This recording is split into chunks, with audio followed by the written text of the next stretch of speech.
صحابی رسول کی عظمت کو سمجھو. میں نے گزشتہ دنوں میں کہا تھا ایک سیر جاؤ صحابی خیرات کر دے. آپ میں سے کوئی غیر صحابی احد پہاڑ کے برابر سونا خیرات کرے اس ثواب کو بھی پہنچے گا. دونوں ثواب کو یہ مقام ہے صحابی رسول کا. یہ مقام ہے نہیں جی وہ تو بس 3 ہی بچے تھے, 3 یا 4 تھے, باقی تو سارے گئے. میں نے کہا حدیبیہ میں کتنے تھے؟ کہنے لگے جی 1500 یا 1400. میں نے کہا کیا ان سے خدا راضی ہے یا ناراض ہے؟ کہ یہ راضی ہے. تو میں کہ تو کہہ رہا ہے 3 بندے بچے باقی سارے مرتد ہو گئے. الیاذ باللہ نقل کفر نباشا. قرآن کہہ رہا ہے لقد رضی اللہ عن المؤمنین اذ یبایعونک تحت الشجرۃ فعلم ما فی قلوبہم فانزل السکینۃ علیہم واثابہم فتحا قریبا. البتہ تحقیق اللہ مومنین سے راضی ہو گیا. میں کہ رب راضی ہے 1400 ہے 1500 ہے, تو کہتا ہے صرف 3-4 بچے باقی سب گئے, باقی سب کے سب گئے. او خدا کے بندو خدا کا خوف کرو. رضی اللہ عنہم ورضوا عنہ, یہ صحابہ کی شان ہے. یہ مجدہ خدا دے رہا ہے, ان پر خدا راضی ہے. 1-2 بندے ناراض ہوتے ہیں تو کوئی بات نہیں, ان کے ناراض ہونے سے کچھ نہیں بگڑتا جب خدا راضی ہے. جب خدا راضی ہے. یہ دین صحابہ کے ذریعے ہم تک پہنچا ہے. ہم معاذ اللہ صحابہ کی توہین کریں گے, ان میں نقص عیب تلاش کریں گے تو دین ہم تک آیا ہے. دین میں ضعف آئے گا, دین میں کمزوری آئے گی. لوگوں کہنا پڑے گا حضور کے صحابہ عادل تھے, حضور کے صحابہ سچے تھے, تو یہ دین سچا ہے. ان کے ذریعے ہم تک دین پہنچا ہے. تو کہ مجھے کہہ دو کہ مصطفیٰ کے دیوانے تھے اور ابوبکر صدیق تو جانثار مصطفیٰ تھے, رازدار مصطفیٰ تھے. اس لیے ایک مرتبہ ابوبکر نے کیا کہا میں ہجرت کر جاؤں. حضور نے فرمایا نہیں, ہجرت کا جب حکم آئے گا نا تو آپ کو بھی میرے ساتھ جانا ہوگا کیونکہ میرے آپ رازدار ہیں. جب حکم آیا تو کملی والے آقا ابوبکر کو ساتھ لے کر گئے.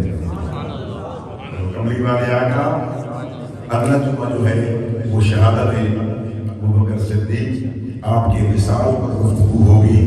آخری جمعہ انشاءاللہ کیونکہ 22 کو آپ کی وفات ہے اور میں بتاؤں گا کہ مصطفیٰ کا نمونہ تھا.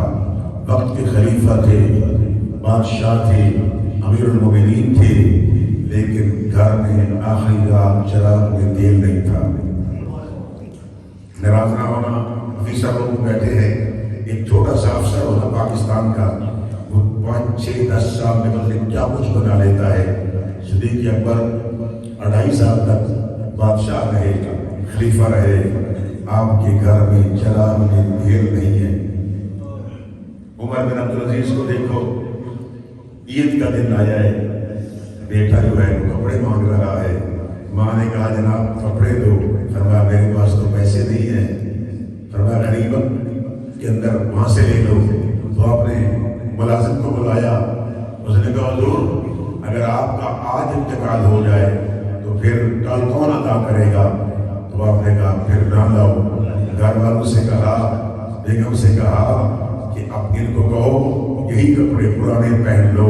وقت کا خلیفہ ہے, وقت کا بادشاہ ہے, امیر ہے, لیکن بیٹے کے لیے پرانے کپڑے ہیں عید کے دن. اور خدا کے بندو فاروق اعظم رضی اللہ تعالیٰ عنہ وہ ہیں جو رات کو پھرتے ہیں, گشت کرتے ہیں, دن کو عدالت کی کرسی پر بیٹھتے ہیں, دن کو فیصلے کرتے ہیں اور رات کو آپ گشت کرتے ہیں.